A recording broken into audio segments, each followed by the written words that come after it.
नाथसमारम्भां रामानन्दार्यमध्यमाम् अस्मदाचार्यपर्यन्तां वन्दे गुरुपरम्पराम्। भक्त भक्ति भगवंत गुरु चतुर्नाम बपुए, इनके पद वंदन किए नासत विघ्न अनेक।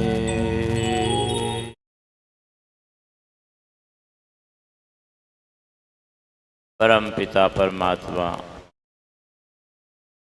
अनंत कोटि ब्रह्मांड नाय प्रात परमेश्वर श्री जानकी नाथ असीम अनुकंपा आप हम सबको सतगुरु महिमा कथा का श्रवण करने का लाभ अयोध्या से पधारे हमारे चंचल जी भैया जी के द्वारा हमें प्राप्त हो रहा है। सदगुरु महिमा संत सदगुरु महिमा का ये आइए हमारे मध्य में वैद्य जी जो हमारे आचार्य गुरु जी की निकटतम सेवा में वैद्य रहते थे, आज पधारे हैं। तो कुर्सी लगा दो भैया, दो यहाँ पे बराबर में। माता जी भी पधारी हैं, बस यहाँ बराबर फिर आ जाए। आइए। तो गुरु कृपा आप पर भी अटूट थी। कुर्सी लाओ ना एक और।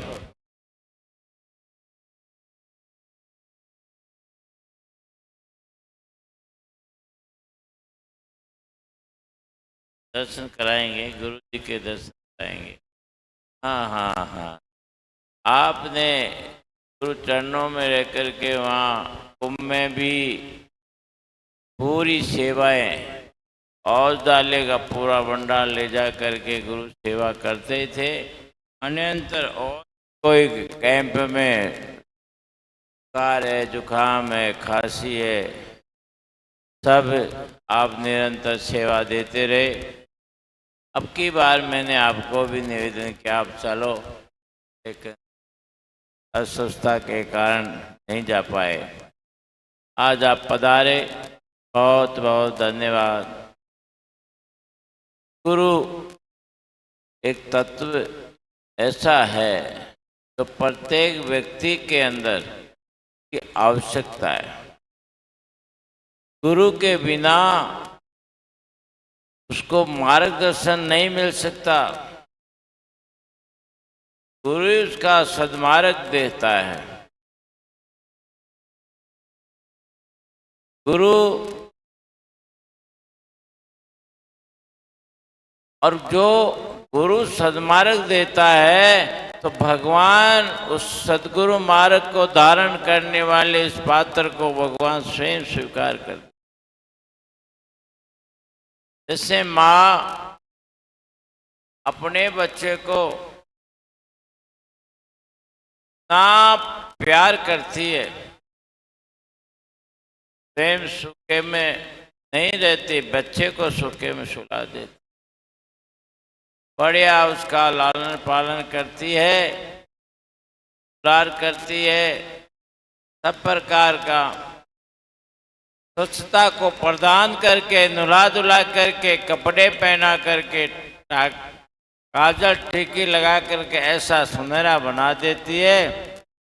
अब महाराज उस बच्चे को सब लोग, पिता भी उसको गोदी में उठा लेता है, बल्कि वो बच्चा तो माँ का पिता का दोनों का है, लेकिन उस बच्चे के अंदर जब उसकी स्वच्छता प्रधानता माँ कर देती है और उसका सब प्रकार का स्वच्छ वस्त्र पहना करके उसको ऐसा बना देती है सुंदर, तो उसको गोद में लेने का जी करने लग जाता है। और गंदा रहता है तो पिता भी उसको गोद में नहीं उठाएगा।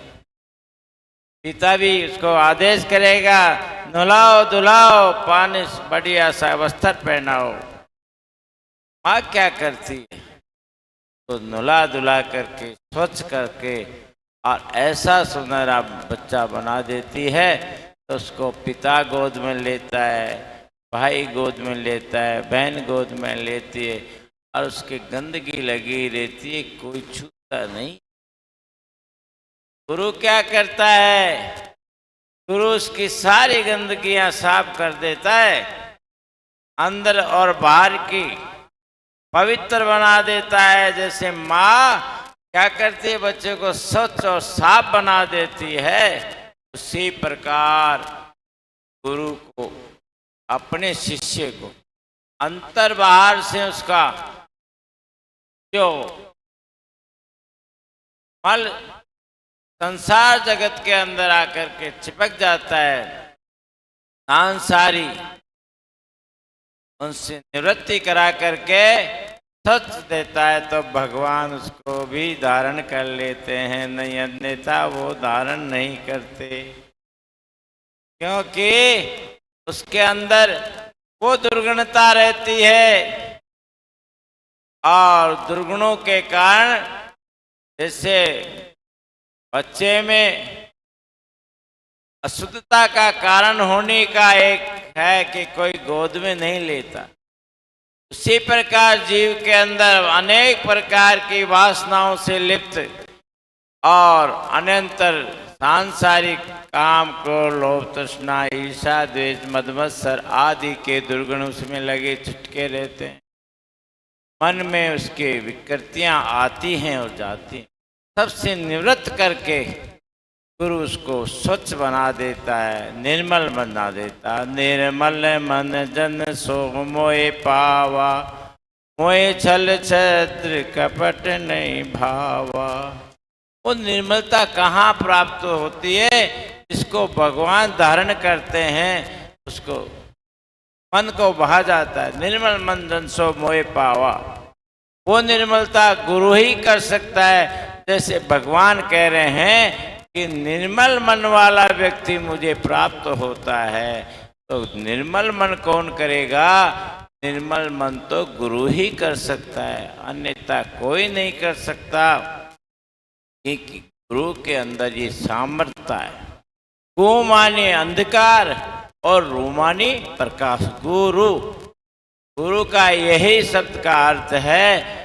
गुरु जीव के अंदर से उसकी सब प्रकार की विकृतियों को दूर करके उनसे निवृत्ति दिला करके गुरु स्वच्छ निर्मलता को प्राप्त करा देता है। तो भगवान भी उसको अपनी शरणागत में लेते हैं। जैसे माँ ने बच्चे को स्वच्छ कर दिया तो पिता ने गोद में धारण लिया, उसी प्रकार संसार के जीवों को गुरु सब प्रकार से विकृति निवृत्त करके और अपनी शरणागत में भगवान के चरणों का दास बना देता है। ये गुरु हैं। गुरु तो साक्षात अवतरण तो परमात्मा का ही है, क्योंकि उसमें कहीं संदेह नहीं है। बालक के लिए जैसे पिता माता पिता परमात्मा होता है, उसी प्रकार जीव का भी परम पिता परमात्मा जगत को पालन करने वाला, पोषण करने वाला, श्रृंगार करने वाला, जगत की माता से बड़ा दूसरी माता और है जो जगत के सभी जीवों को पोषण कर रही है। वो इस प्रकार से हमारे संसार के अंदर आने वाले विषय वासनाओं में फंसे हुए जीवों को मुक्ति प्रदान करने के लिए गुरु ही एक परम साधन है। उसकी शरणागत में गए बिना हमारी मुक्ति नहीं, हमें भक्ति प्राप्त नहीं, और हमारी गुरु के समीप गए बिना भगवान उसको स्वीकार नहीं करते, क्योंकि गुरु ही उसको शरणा। गुरु गोविंद दोनों खड़े काके लागू पाए, बलियारी गुरु आपने गोविंद दियो बतलाए। एक तरफ गुरु जी, एक तरफ ब्रह्मा विष्णु महेश खड़े हैं। अब किसके पांव लगूं? गुरु के पांव लगूं या भगवान के पांव लगूं? असमंजस है। लेकिन भगवान के दर्शन करा रहे हैं गुरु जी, तो शिष्य ने सोचा कि मैं गुरु के माध्यम से भगवान का दर्शन कर रहा हूं, पहले मेरे गुरु के चरणों में प्रणाम करने का अधिकार है। इसीलिए गुरु भगवान का साक्षात करा देता है संसार जगत में, इसलिए गुरु की महिमा महान है। आपने बहुत सारी महिमा गुरु की बताई है। ये सारी कथाएं गुरु महिमा की चलेगी 23 तारीख तक। भगवान और गुरु और शिष्य भक्त के क्या संबंध हैं, इसी विषयों पे चर्चा होगी। भक्त भी अनेक प्रकार के होते हैं। संसार में देखो, जीव का आना और उसकी सद्गति प्राप्त होना, और जीते जी उसे इस संसार के अंदर कोई आने के दोबारा अवसर प्राप्त हो, तो भगवान से कुछ तो कहते हैं, हमें प्रभु आपके चरणों में रख लेना, वहीं सेवा करते रहेंगे। कुछ कहते हैं प्रभु आपकी लीला धाम में भेजो, तो आपका भगत बनाकर भेजना।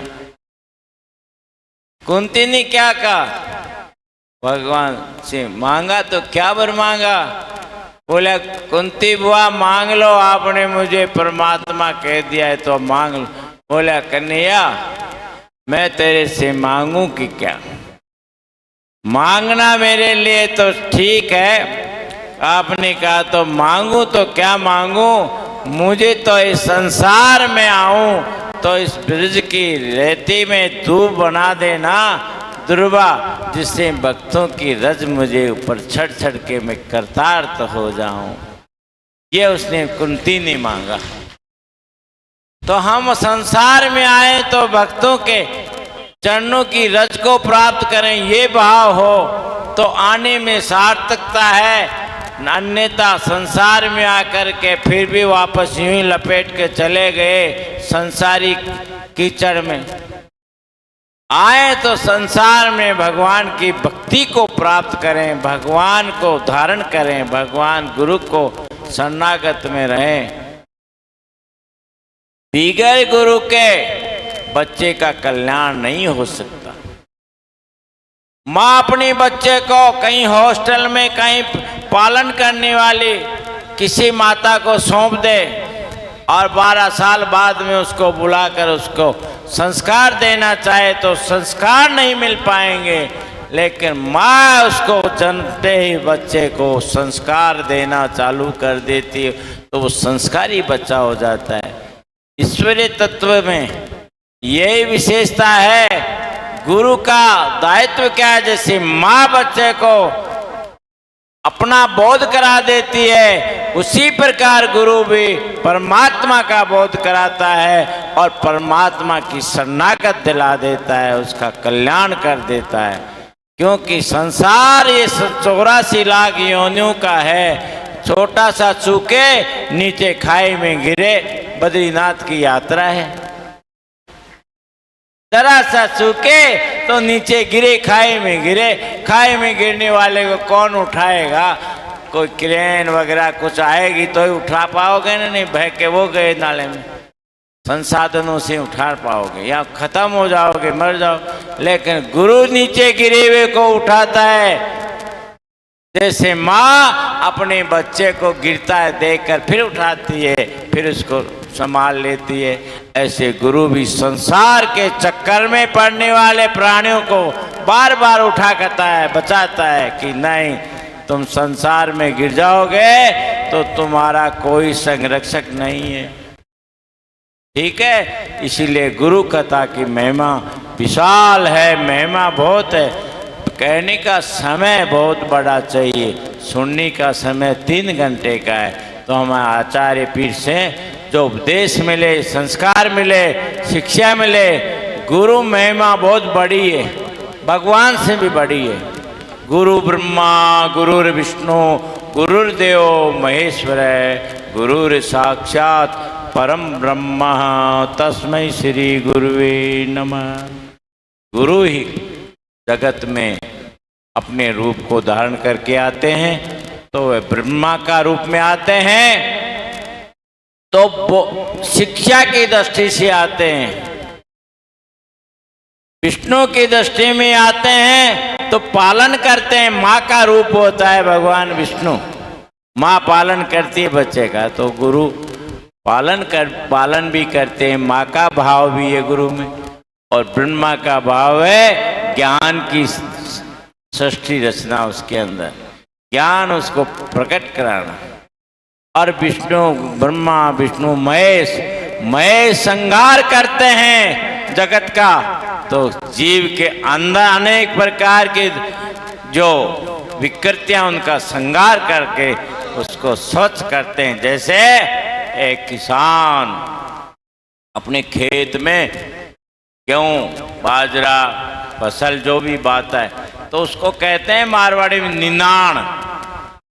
निनाण करके ओसला निकाल देते हैं, पौधा को गोच के सुरक्षित करते हैं। ऐसे गुरु भी निनाण कर देता है, सारे कचरे उपाड़ करके एक तरफ कर देता है, स्वच्छ पौधा बना देता है, आगे चल के उसके फल लगने लग जाते हैं। तो गुरु यह है, इसलिए आप लोग ये गुरु महिमा का प्रसाद है। जय हो श्री सीताराम भगवान की जय। जगत गुरु अकर देवाचार्य जी महाराज की जय हो। नाभाजी महाराज की जय हो। परम पिता परमात्मा आप पर ऐसे ही कृपा बरसाए रहे। मैं इतना वक्ता नहीं हूँ, लेकिन श्रोता के रूप में ही आपको थोड़ी सी दो बातें बताई हैं। जय श्री राम। हमारे वेद जी भी कुछ बोलेंगे गुरु जी के विषय में, सुनने श्री माधोपुर जाएंगे। गुरु जी के दर्शन करने के अनन्य परम भक्त, आपको बहुत बहुत धन्यवाद। जय श्री राम। आरती की तैयारी।